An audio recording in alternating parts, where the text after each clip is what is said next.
I want to be a better for you baked good that literally everyone can eat. That is the function of what I'm trying to do, but it is such a tall order. So thank you for bearing with us.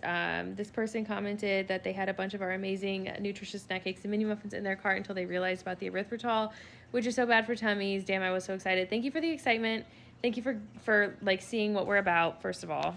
And I just wanted to take this time to talk a little bit about the challenges of sweetening a more healthified baked good.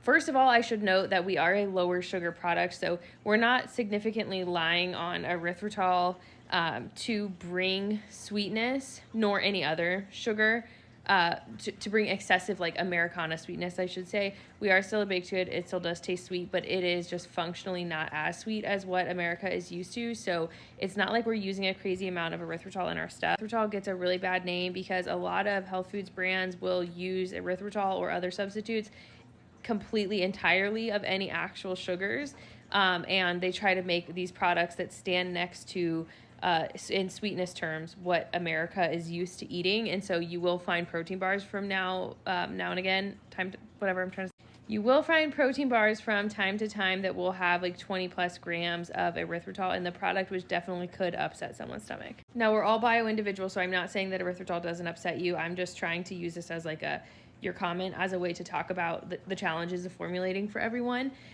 because I know, again, erythritol gets a bad name, and I don't think it upsets people as much as a ton of it, I guess, upsets people. There are a couple other sugar alternatives that I could have used when I was formulating my product, namely monk fruit, stevia, allulose, xylitol. Now, when I started my company, I was interested in monk fruit, and I tried sourcing it. It comes from China, and every time I sourced it to try R&D, the product was completely different.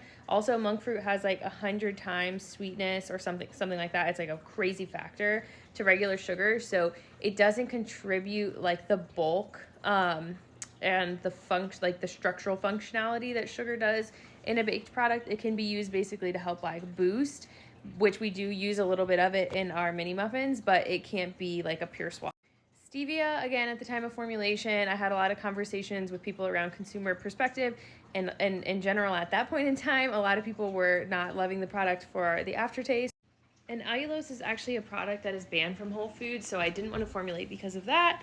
Also, at the time, allulose was really new, and being a company that didn't exist yet, I couldn't even get my hands on it. And lastly, xylitol. I am a dog lover, always have been, and I've had a scare with xylitol peanut butter in a dog before, so I just didn't want to have anything in my product that could be harmful to my favorite animals in the world, people. Now, I've been talking for a few minutes. If you're still here, thank you. But I just want to say the last point is I am not afraid of sugar. Like, our product is still a baked good. It is meant to be a different sugar profile, but is not completely afraid of sugar. So we do use sugar in our products.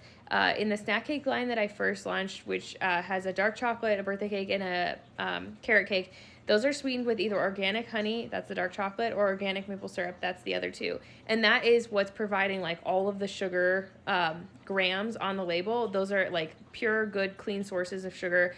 That is what I intended when I started the company. So again, the erythritol is helpful for us to like kind of boost and get a flavor that's a little bit closer to what America would want while still being low sugar.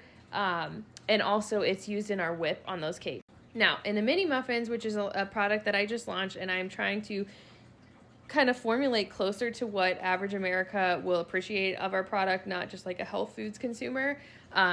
That does use cane sugar through our chocolate chips. So there's a dark chocolate and a double chocolate. There's a double chocolate and a chocolate chip mini muffin, and both of those use chocolate chips, which do use cane sugar. So there is a little bit of cane sugar in our recipe. They also use organic maple syrup. I'm trying to talk way too fast. And they do use a little bit of the like kind of sugar alcohol alternative booster concept in there, which has a little bit of stevia, a little bit of monk fruit, and a little bit of erythritol. And the goal there is to try to like balance all the negatives of how people perceive that from a taste perspective. They kind of are used functionally to cancel out the negatives of each other in there. Like erythritol, for example, has a cooling effect. Again, I mentioned people don't like the after effect of stevia. there's a lot of things happening. So I've now been talking for way too long about this, but it's just to say I appreciate you having support of the brand. I'm sorry that erythritol isn't a perfect match for you. If you wanted to give us a shot, I have a sense that we might not upset your tummy as much, but don't risk it if you know that you do have a strong sensitivity.